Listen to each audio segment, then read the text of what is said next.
Hello and welcome everyone to another Artcast. Today we'll be looking at a little doodle. Well, what started out as a doodle, it kind of turned into more like a character sheet uh, after a while.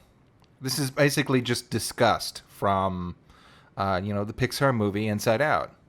And I've been trying to get up in the day on top of the commissions. I've been just getting up and doing like maybe 30 minutes of just drawing and getting out some sort of project. Hello, Liam. How's it going? Great lag. Okay, so there is significant lag. Okay, well, hold on. We can hot fix this. I'm gonna hit. Oh no, buddy. Work was overwhelming to deal with. I'm sorry.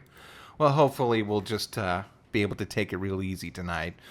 So yeah, I kicked it down to 30 frames per second for the recording.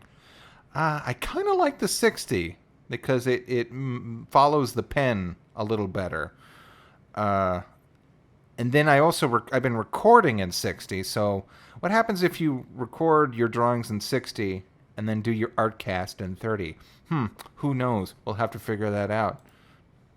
These are the little things you have to play with.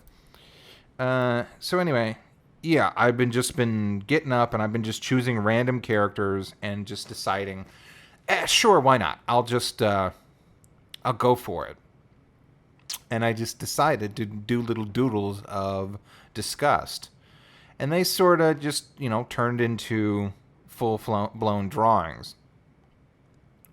And this is me trying to figure out what's the best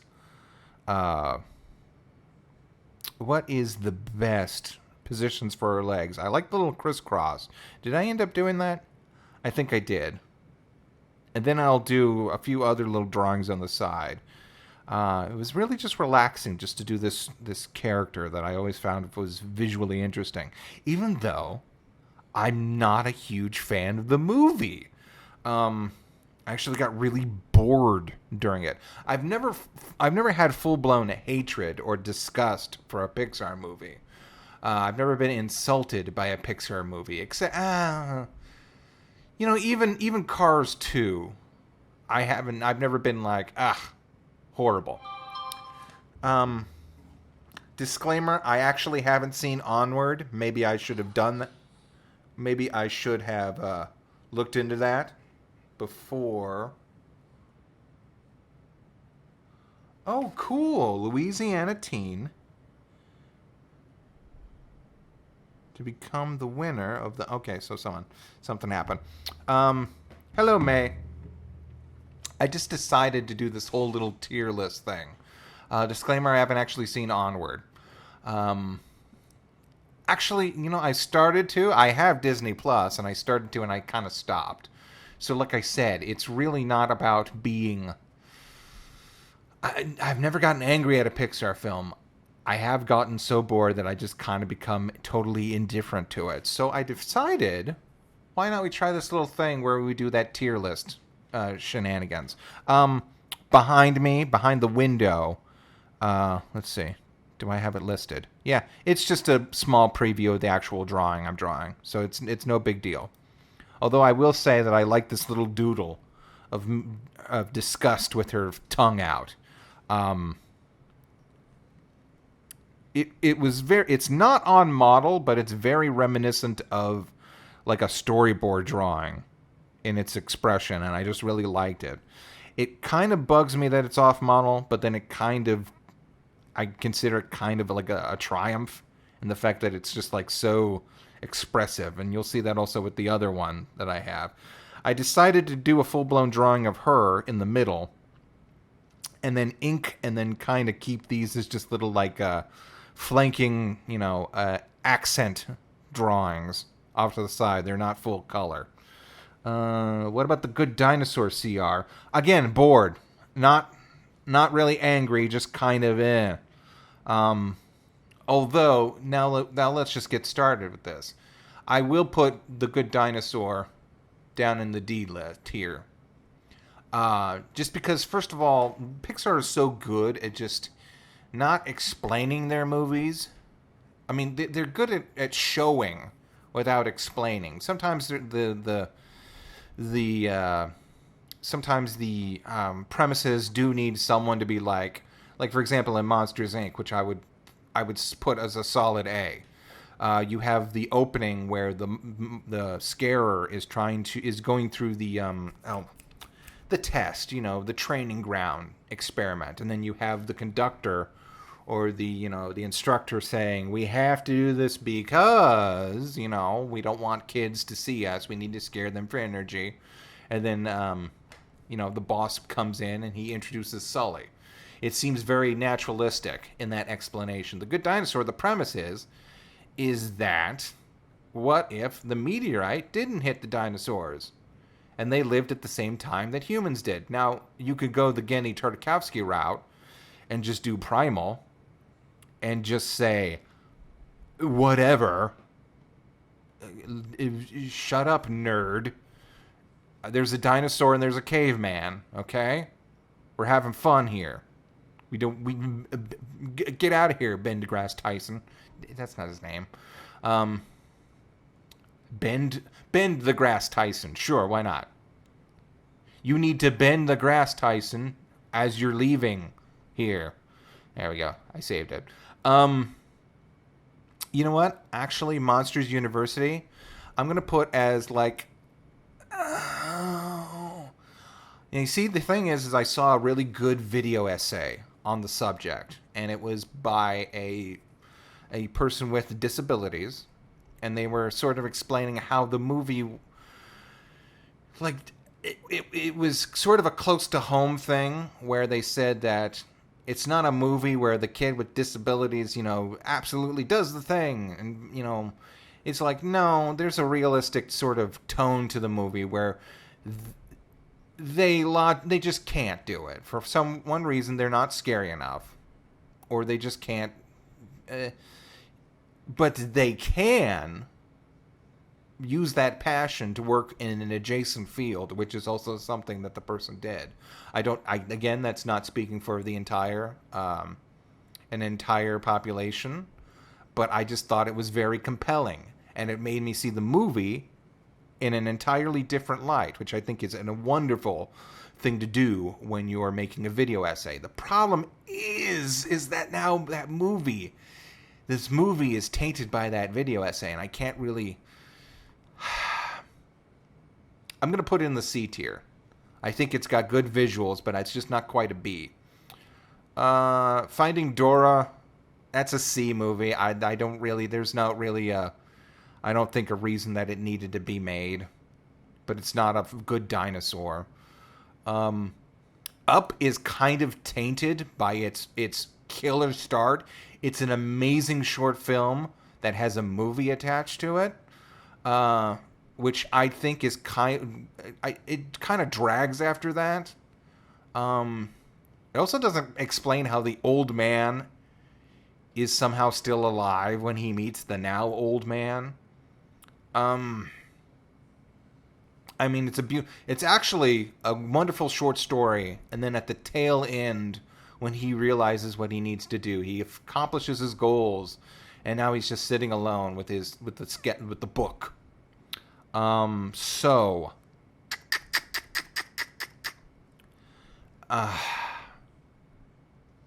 mean, it's not S. I'm not going to put it for S. The short film is an S tier. But then like I said, I kind of get bored with the rest of the movie. Oh, wait, it has the dog in it. Yeah, okay. I forgot. I did like that. So that's an A. Finding Nemo is solid S tier for me because it's just got so many personal emotions for me with, family and being lost and being scared. And sort of like doing what you need to do in order, like Nemo on one hand, his whole story is getting through to that filter and then gucking it up. And then just like finding also someone, he wants to see the world and he in a way does. And then you have, oh God, what's the dad's name? The dad, he also learns to live a little bit more. So that's just a solid S tier for me. Did the stream cut out? I don't know. I got a good solid on everyone. Uh, wow. Everyone's just gone. Hmm. I've got a solid. Hold on. I'm gonna unpause. Um. Okay. YouTube problems aside, what did I miss? Oh, hold on. Let me focus this. I don't know if you can download these and do them on your own, but uh, Toy Story. I'm gonna put as a solid A. I didn't actually really care for it that much when I was a kid and first saw it. I mean, I saw it and I realized that I was watching something amazing and special just because it was like 3D. But I really didn't appreciate the story at the time because I think I was so young and I didn't quite get it. The themes of being abandoned and sort of going through a crisis of reality, a psychotic breakdown. It's actually, again, it's one of those things you actually appreciate as you go on. The graphics have aged actually pretty good if you just look at it as toys. Obviously, as the series has gone along, they've introduced humans and new textures and everything. But they did what they did with the tools they had at the time, and they made it look pretty damn good. Not like really damn good. I was gonna say the next one, Bug's Life.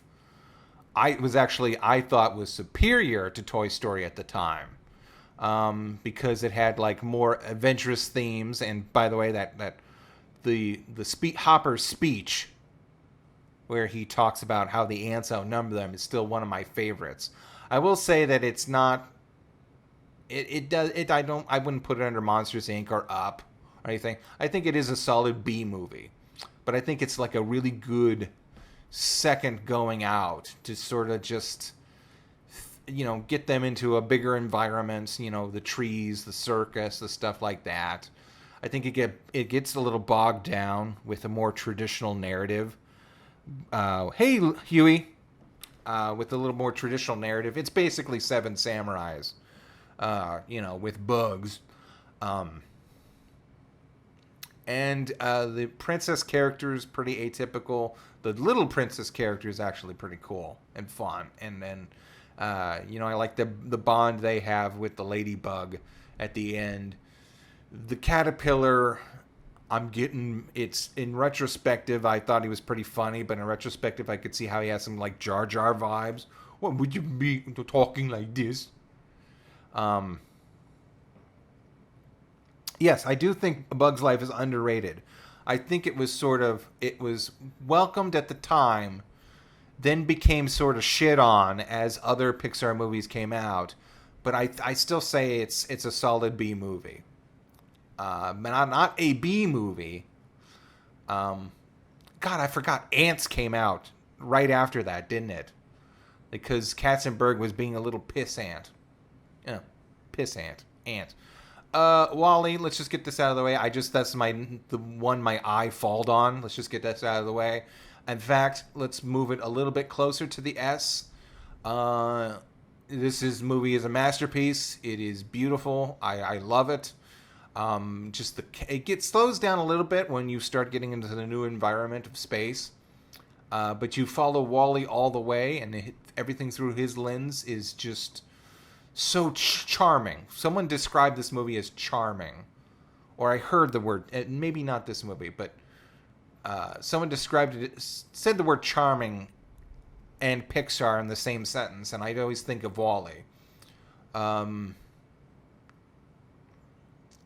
Again, going to video essays, there was one that sort of like deconstructed it through the eyes of the Christian mythology of Adam and Eve, how Wall-E is an Adam figure. He's working the soil. He's tending to God's creation, and then Eve is brought in, and go. It was they made it work. Um, but yeah, I just think it's like really cool. Uh, Ratatouille. Again, I would put it a little bit to the side of Nemo. I want to say it's almost a coin flip between these two, but I think this one is just like my favorite. Again, totally the same person, different points in my life. If I had seen Ratatouille at the same time I saw Toy Story, I'd be like, man, this studio makes the most boring cartoons. It's about a rat, and I don't get it. But I think I was like in college. I when I saw it came out, I had a hunger to say, as a turn of phrase, to sort of prove myself. Still kind of need to do that. But yeah, I just thought I like really identified with Remy. I think and I started understanding the importance of character animation. It's a little weird that he controls his head. It was very reminiscent. A lot of Pixar movies actually get like kind of ape off of classic Disney. You've got Cars, which is reminds me of that one Little Blue Bug cartoon, not Bug, but as in Bug the Coop, Little Blue Coop, maybe it was called. And then you've got sort of like Ben and Me, which was like the rat with Benjamin Franklin, and then I don't know. And then of course you have Toy Story and like the little toaster, the brave little toaster. Pardon me.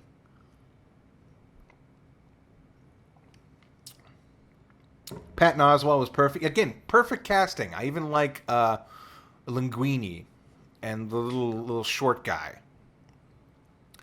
Oh, let's go. The Incredibles. I would have to say I put this. I want to say it's like a B, but the aesthetics alone. Um, Actually, you know what? Let's put up here. I would have to say I like Monsters Inc. a little bit more than Incredibles, but it's like right there. The aesthetics are fantastic. I think it's a technical achievement because Brad Bird, it was the first one where they actually try to animate humans and hair and stuff. And what I think internally what Brad did was look into the studio and just says, who has ideas about how a muscle works? How can we make a muscle work? How can we like use fabric? How can we, model hair? And then they just like it was an experimental film, and it could have gotten so bad, but they pulled it off, and it's just a good story. It's like a good spy, like it's a spy movie, it's a superhero movie, it's a family movie. Yeah, a coming of age movie. A little weird.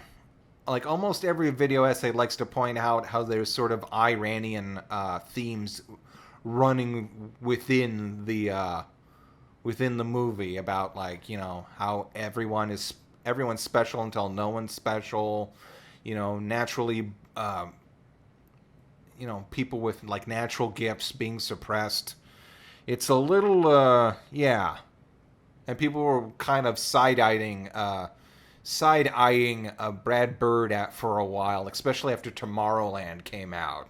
And it's like, oh, there's a secret society where inventors have just like made the best things ever, but it's a secret, far away from our regular poo-poo society. Huh? Okay, Brad. But yeah, great characters, good butt. There, I said it. I acknowledge that one scene. Let's just finish this off. Incredibles 2. Boom. Down there. It's almost a D, except I actually like the story that Elastigirl goes through. The Violet thing bogs the whole thing down. Dash is almost like non-existent within the story. I like the idea of superheroes kind of being coaxed out. The villain, people smarter than me Yes, I know Condor. Brad Bird doesn't support it, but we were still like, we were still side-eyeing it and wondering what was going on. Um, People have punched holes in the villains. I think it would have been smarter if the the brother and the sister were part of the same team, and they were like doing it as a gag or a joke. Like one brother, he's like, I liked playing superheroes, and one sister was like, I like playing super villains, and they were like both insane. And it would kind of mirror what they have going on here. It's like, okay, our healthy family is super dysfunctional, and this psychotic family is actually way closer than we are now. What do we do? I think that it should have been a more interpersonal story rather than like a huge society thing. Also, Screencaster, I like the idea of it. Oh, but the villain was done better in the comics, actually. Yeah, they had a Mesmerino or something like that. She was like a hypnosis villain. So yeah, I would have to put that in C tier. I like it. I watch it sometimes. In fact, let's bring it. Yeah, let's bring it all the way over here because I like superheroes more than I like the college humor stuff.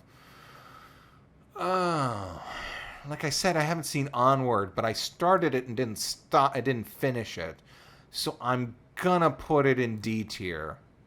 I pretty much already seen the ending just through osmosis of through GIFs and stuff, like through Tumblr and Twitter and things like that.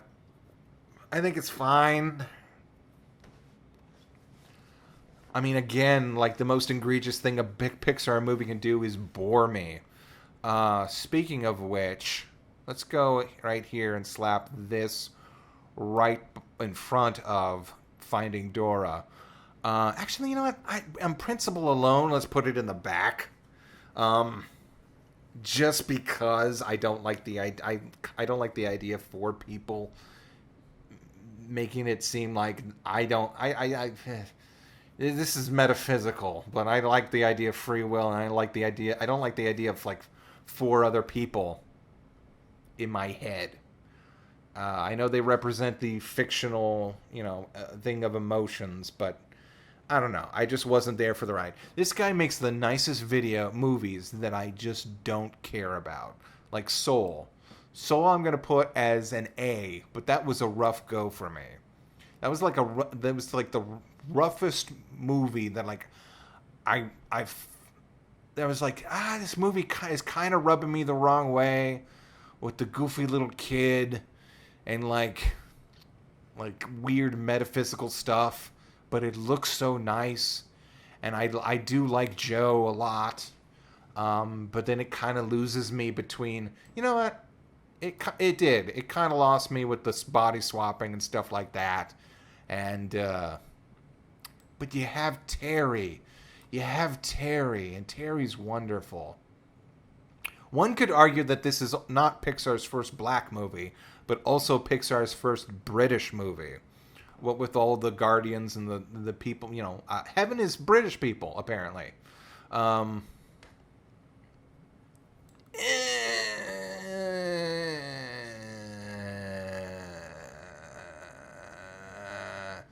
like that fish story.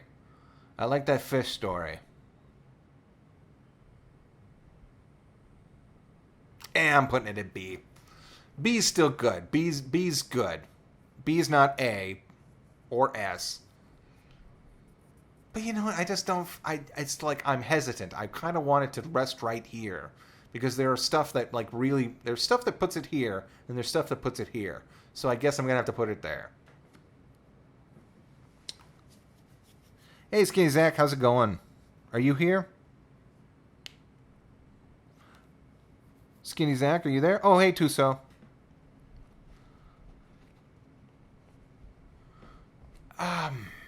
Yeah, maybe I'll give Onward another shot. This isn't carved in stone. You can literally move it anywhere. Maybe I'll try and give Onward again. But like I said, it's just like even Brave, I wasn't bored with it. Yeah, Brave is a good solid C. I like sort of the message. It did feel like it got a little lost with like the witch. Like she found the witch, then couldn't find the witch, and the stuff with the mom and the bear. Like when that happens, it was okay. And then you get like the little three kids turning into bear. It just kind of got a little bogged down. Good character work though. What with the characterizations were nice, and the actors they found were good. Um,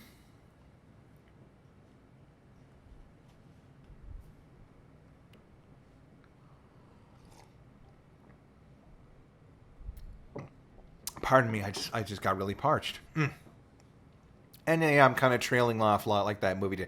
I don't think they needed to do Brave Dirty with the Wreck-It Ralph thing. We're saying that she's from another movie or another studio and they couldn't understand her. She didn't have a thick Scottish accent in the movie. So I don't think I don't think that should translated well. Let's see. I'm kind of saving the Cars for later. Coco. Oh, it's such a pretty movie. And I do like it. And I love it's like, you know what? I'm going to put it here at A. You know what? Screw it. I just like it. I think it's visually... Oh, pardon me. Oh, the Dr. Pepper has something to say about Pixar. Visually, it's beautiful. Story-wise, it's a little weak. I mean, I understood it. I followed it perfectly. It's just a little convoluted. I do like how they raised the stakes about the second death. That was like really creepy and scary, and then added sort of the thing it needed to push it forward. It's like, oh, okay, no one remembers you, but you still get to stick around, right? And it's like, nope. Once no one remembers who you are, you go kaputskis, which means that only famous people can truly live forever. Famous or infamous or people that have done something to at least put themselves in a history book, which is actually kind of terrifying when you think about it. But it was sweet in the short run. What was I gonna say? Yeah, it was just like really good. It's kind of heartwarming how the scumbag villains like, oh, I've got a kid, and how they actually bond a little bit. It kind of reminds me of something that's sort of personal with me, and it's I don't know. It's just from experience I learned that when evil people have everything they want or everything they need, they're not evil. They'd have no reason to be. But when they want something and they don't feel like waiting for it, that's when they get cutthroat. And I've actually met a lot. I've met more, well, not a lot of people that fall in that category, but more than I wish I had. So yeah, maybe it's up there just because I just kind of resonates with me because I like the aesthetic and I like spooky skeletons and the sort of the family thing. It's like a found family where the found family is actually your family. I like it when they're in the pit and they just triumphantly scream that they found each other. Gosh, a lot of sequels down here, huh? Let's go with... Is this Cars? Is this Car? I can't see. I think this is Cars, which I will put as a solid A. I'll put it above... I'll put it behind Toy Story. People don't like the Cars movies. For good reason. But... yeah, I'm going to put that. But I always like the first one because it's not really about Lightning McQueen. It's also about it's the triad between McQueen, Judge, or Doc. Why did I? Oh yeah, because he acts as a judge. But it's a triad between McQueen, Doc, and the Ellen DeGeneres car, which is actually a little bit problematic now, but that's fine then. Um, the Doc had a literal physical breakdown. Ellen DeGeneres' car had like a mental breakdown, and then McQueen is just kind of like he's so driven that he has no friends. He has got a social breakdown, and that's what leads him to sort of try and win the big race, beat everyone out. He gets lost in I was gonna say Gravity Falls. What was it called? Something Springs. Um, but anyway, he through a way he learns about what's important, and then there's a little bit more to life than he thinks. I think his relationship with Doc is like one of the best things I've. Oh, it's Bonnie Hunt. It's Bonnie Hunt? Really? Okay, now. Cool. I don't have to feel bad.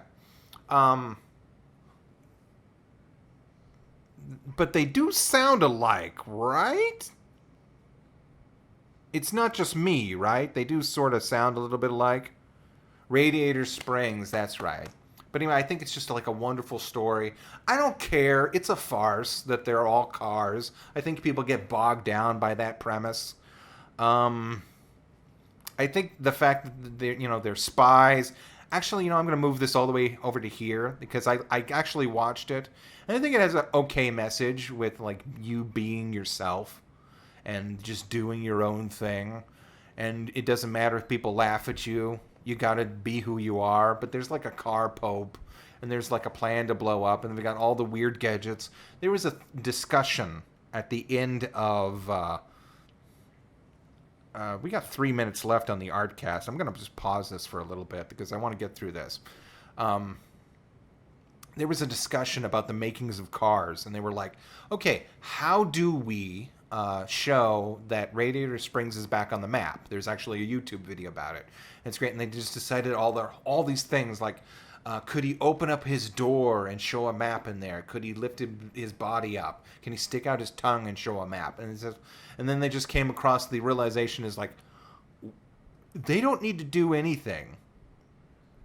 They just need to say, hey, Radiator Springs is back on the map, and people know what that is. Sometimes telling is better than showing, especially when, you're limited with your body. And then they sort of go against that with like laser beam cars and gadgets and stuff like that, which makes you think, well, why can't they just add arms to all of the cars? Why can't they just pop open something? And it kind of flies in the face of it leans a little too heavy into the farce. Cars 3 is almost like, I want to put it at C just for like being just so boring and a lot of nothing. It's the advertising itself was just so out. Actually, you know what? Screw this. Yeah, Inside Out doesn't. Yeah. I mean, Inside Out is visually better than Brave, I think. Actually, you know what? I like it. I like this. I like Brave better than Inside Out. But it's just so. It's like, okay, passing the torch. He's the new Doc. Yeah, blah, blah, blah, blah, blah. Now, let's see. Toy Story 2, I would have to put as... I actually like it better than Toy Story 1. Maybe, again, just because I grew a little older and I understand sort of the themes that they were discussing at the time. Like, how they were... like abandonment. They did it with Jessie. You got the first sort of big maybe twist villain within a Disney movie.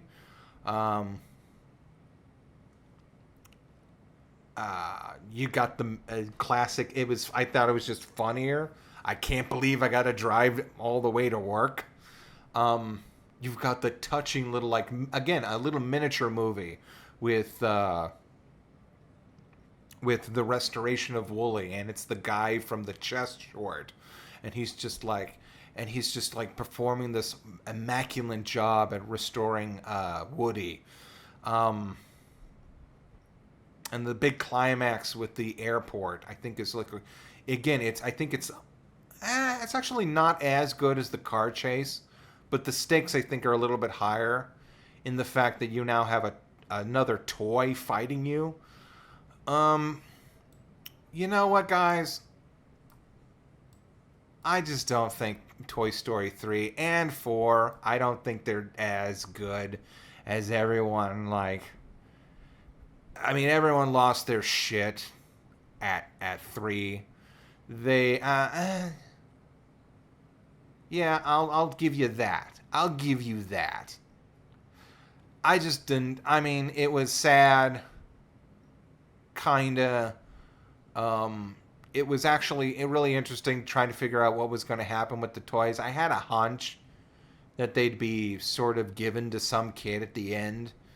Little bit, I don't know. People got like really creeped out the way Andy was playing with his toys, and I sort of it happened.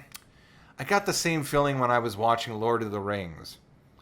I actually sort of, I actually kind of left. In not Toy Story 3, like Lord of the Rings. I couldn't hold my urine.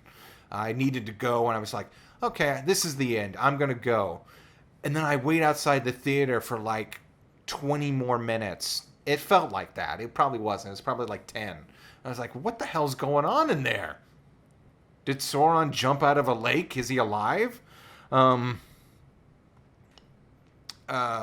you know, I think it's fine. I think it's great. I like, you know, you sort of get Loves a Lot. Oh, rest in peace.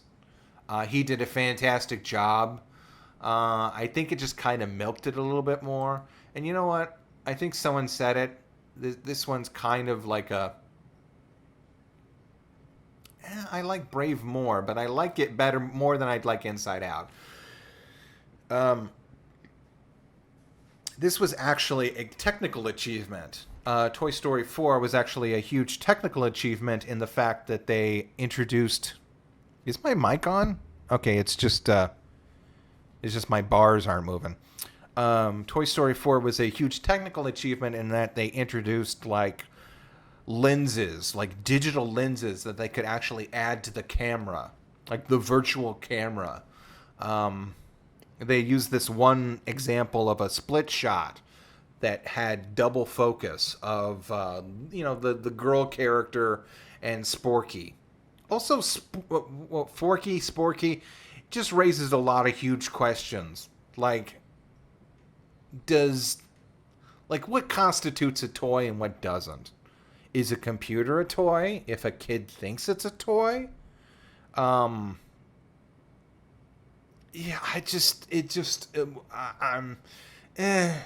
I don't know. I actually like the shorts better than this should have been like a shorts. If they had chopped this up and put this on YouTube and been like, hey, we got a new web series of Toy Story where Woody goes and they hang out at a carnival for like a whole day. And it's like, wow. Yeah, the Great Escape montage within Toy Story 3 is great. I still put it at top B. Luca, I kind of want to put it here, but it just falls a little short from S tier. I think it's beautiful. It's a beautiful film. The designs kind of remind me of Hey Arnold, especially with the way they push the mouths and everything.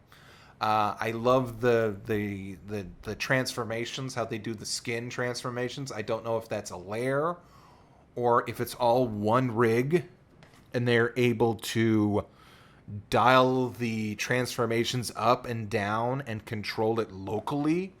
I think people should have been more impressed with that than the lenses in Toy Story 4. It's a good. It's a, people are saying, it's not as emotionally deep as everything. It's fine. It's wonderful. It's a good self-contained story about a kid coming of age, and him helping Alberto off the island. He's like, oh God, I'm actually tearing up. You got me off the island. Um, I think it's the ending was a little bit. I don't know what time period that this movie takes place in. Do you? There's no internet, there's no cell phone or anything. Um, at the end of the well, I'm not actually. Spoilers. I forgot. I forgot what I was talking about. I was talking about all these movies like they just came out, but this one is definitely like the last one. So I should say no spoilers, but you should definitely check it out. Again, it's breaching. Ha ha ha, pun. It's breaching S tier, but it doesn't quite get there. And I would say it's not as visually as impressive as Coco. It looks wonderful. It's so warm and summery, and I love it because it just totally reminds me of of the 70s. Maybe. Actually, you know what? There is that movie poster. And it looks like it's from like an Italian B movie.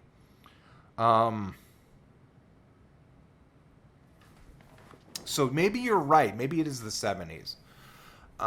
It also sort of like, again, people have it's a shame that the director came out and said that it is not queer coded. Actually, it's totally queer coded. It's absolutely 100% queer coded. But in a way that like anyone can put themselves in Luca's place, like a sort of an outsider. Will they want more? It's very much a Little Mermaid kind of thing.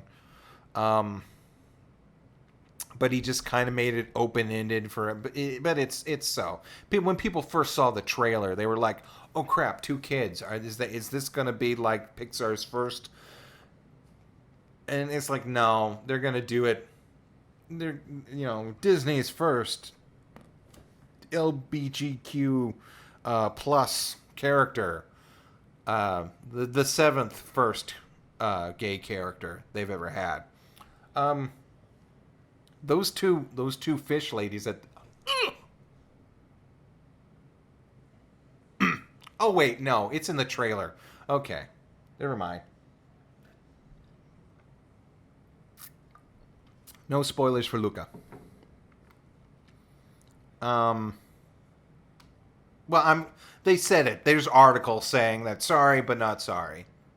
Oh, and the pasta looks wonderful. I've actually got to try whatever recipe. I make fettuccine, and I make like Italian marinara spaghetti, but there's something in here that I actually never had, and I think it would be good. Do I have a picture of Disgust? No, I don't. And I guess that's about it. You know what? Yeah, I was gonna mention all the shorts, but I guess they don't have that on this list. Weird. Anyway, let me find a picture of Disgust, and then we'll get that on here.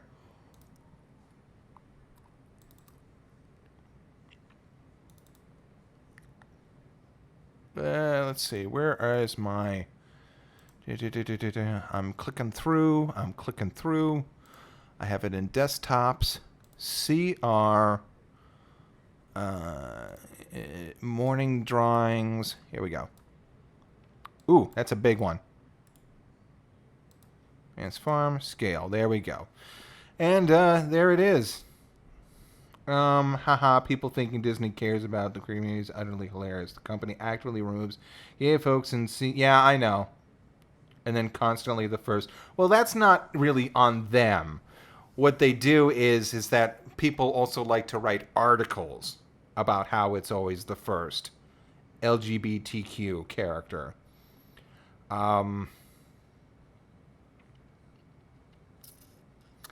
Actually, there's a wonderful video on Culture Cruise that looks into. Oh, by the way, I guess disclaimer: like, I can't really speak for the community because I'm I'm a straight white guy, but I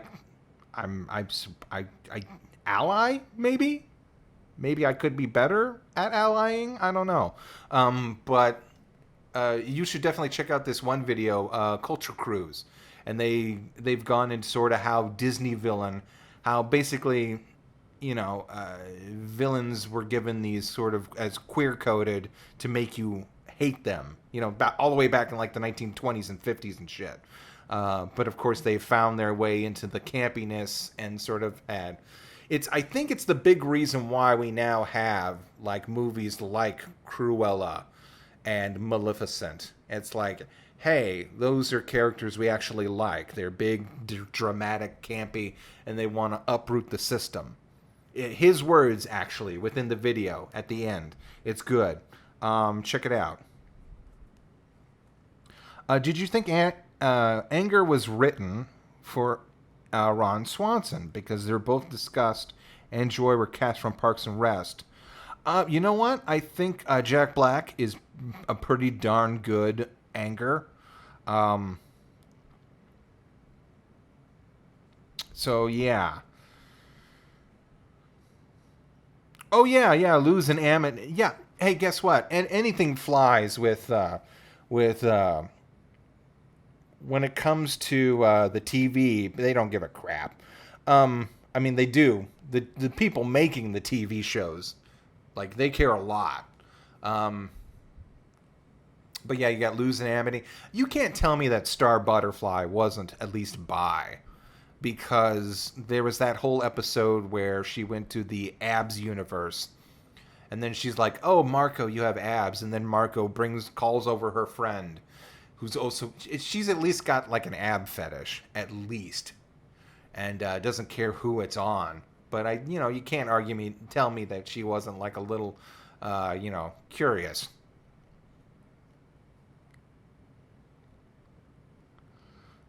Jack Black? Jack Black is Tenacious D. Oh.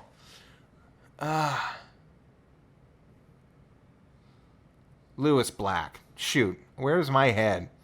Okay, so Lewis Black. Jack Black is Tenacious D. Well, he would have been a good Anger too, right? Hekapoo? I don't know about Hekapoo.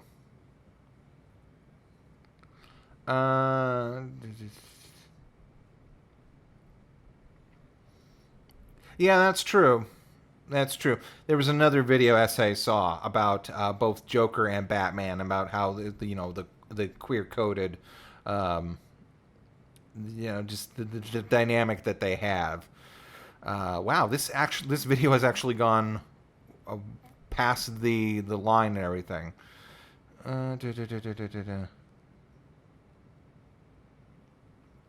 Emery's used is trying to get everyone to get you. The influence for the better or worse, usually Leonard. Jack Black was in Kung Fu Panda. Yes, he was. Maybe I'll do